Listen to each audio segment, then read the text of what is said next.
poglejmo našo estetiko in etiko. To ni kič, to je trash. Prosto po Žižku lahko rečemo, da stvari niso tam kar tako, ampak stvari so tam zato, da bi bile kar tako.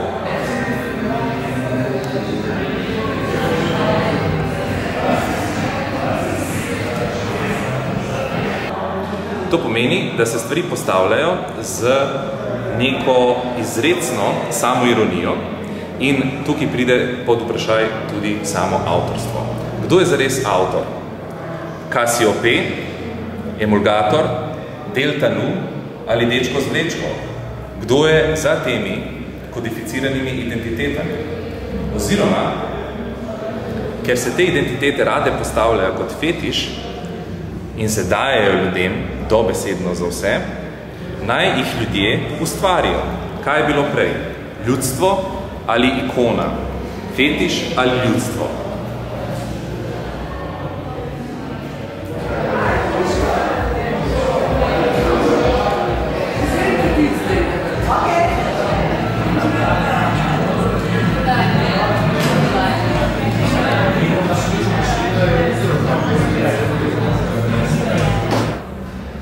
Da. 50% popusta. Zakaj? Za vse blowjobe, ki jih dam Happily Jožetu Suhodolniku, ampak potem bo večno vprašanje, ki bo ostajalo, kdo je avtor vseh orgazmov. Večno vprašanje? A ti kaj veš o tem? Večno vprašanje.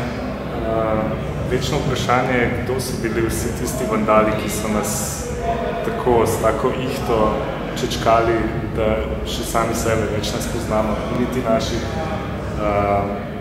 kodiranih identitet. Kaj najbolj zameriš umu vandalu, ki te je zvandaliziral? Kjer del vandalizma na tvoji sliki? Ničesar, res mislim, da sem še lepši kot v resnici. Ampak resno, kakšen projekt je tole zdaj bil? Tam smo videli na steni en vandalizem. Kaj je bilo to? Ja, postavljamo se kot reprezentativni fetiš, bi rekla Delta Nu. Ja, bi rekla. Ja? Da, postavljamo se kot reprezentativni fetiš. Bi rekel Dečko z Vlečko. A pa mogoče veste, koliko je bilo vseh teh vandalov, ki so čečkali po teh slikah? Absolutno.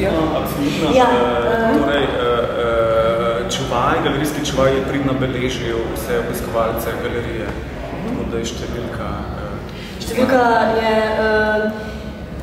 je skoraj dobesedno čez noč zrasla na 2573 klikov.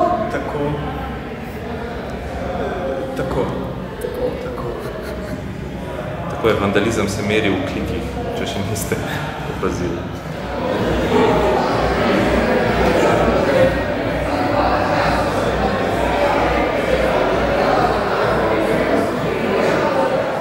Za lepoto.